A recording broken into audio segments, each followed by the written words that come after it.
December 9, 2010, an explosion and fire killed 3 employees and injured a contractor at the AL Solutions metal recycling facility in New Cumberland, West Virginia.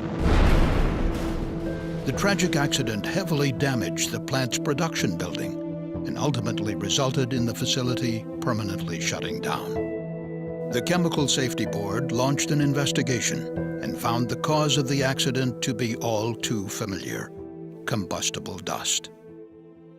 Preventable combustible dust explosions continue to occur, causing worker deaths and injuries.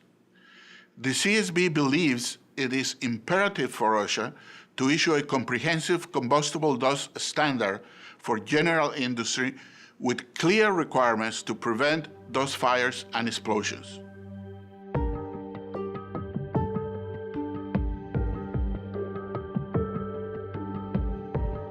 The accident at AL Solutions is one of 9 serious combustible dust incidents investigated by the CSB since 2003. These explosions and fires caused 36 deaths and 128 injuries. These deadly explosions continue to take place, even though the hazard of combustible dust and how to control it is so well known. Most solid organic materials, as well as many metals, will explode if the particles are small enough and they're dispersed in a sufficient concentration within a confined area near an ignition source. Even seemingly small amounts of accumulated combustible dust can cause catastrophic damage. At AL Solutions, scrap titanium and zirconium metal was milled and blended, creating a metal powder that was pressed into dense discs called compacts. As the metals were broken down during milling, the risk of a metal dust fire or explosion increased as the metal particles decreased in size.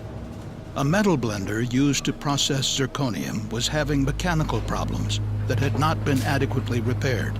As a result, the blender was producing heat or sparks due to metal-to-metal contact.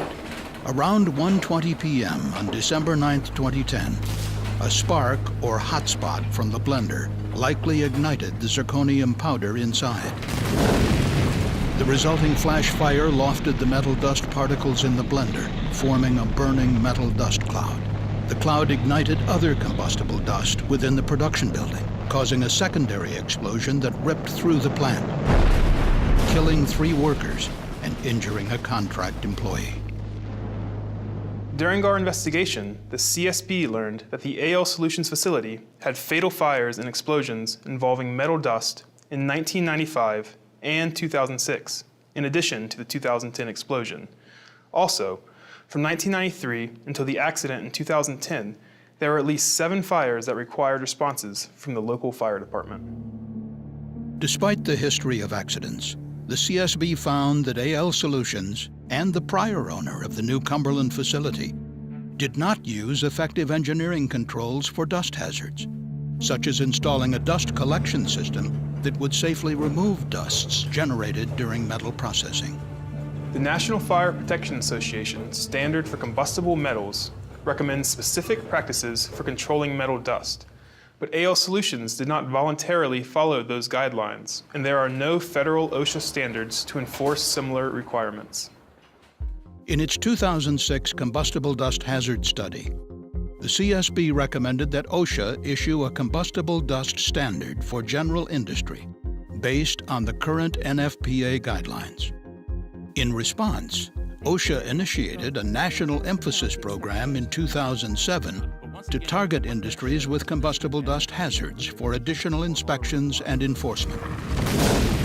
Unfortunately, OSHA didn't target the AL Solutions facility as one of the plants to be inspected. In 2009, OSHA announced that it intended to initiate rulemaking on a combustible dust standard. But 5 years later, OSHA has yet to develop even a proposed rule on combustible dust hazards. In a 2013 public meeting, the CSB board voted to declare OSHA's response to its combustible dust recommendations to be unacceptable. Had OSHA implemented the first CSB recommendation for a combustible dust standard in 2006, and if industry has followed those requirements, many of the severe dust incidents that follow it, including AL solutions, might have been prevented. The time is now for OSHA to take faster action to prevent these tragic accidents. For more information about the CSB's AL Solutions investigation, please visit csb.gov.